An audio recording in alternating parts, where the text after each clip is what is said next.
അക്ഷരസൂര്യൻ ഉദിച്ചു നമുക്കിന്നറിവിന്നുത്സവഘോഷം. പുസ്തകമധുരം നുകരാമിനിയും പൂമ്പാറ്റകളായി പാറാം. അക്ഷരസൂര്യൻ ഉദിച്ചു നമുക്കിന്നറിവിന്നുത്സവഘോഷം. പുസ്തകമധുരം നുകരാമിനിയും പൂമ്പാറ്റകളായി പാറാം.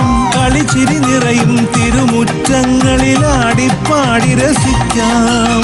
അറിയാ കഥയുടെ ചെപ്പു തുറക്കാൻ ആ വഴി വഴിവായോ, ആ വഴി വഴിവായോ.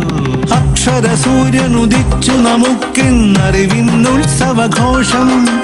പുസ്തകമധുരം നുകരാമിനിയും പൂമ്പാറ്റകളായി പാറാം. ഒന്നായി ചേർന്നു നടക്കാം.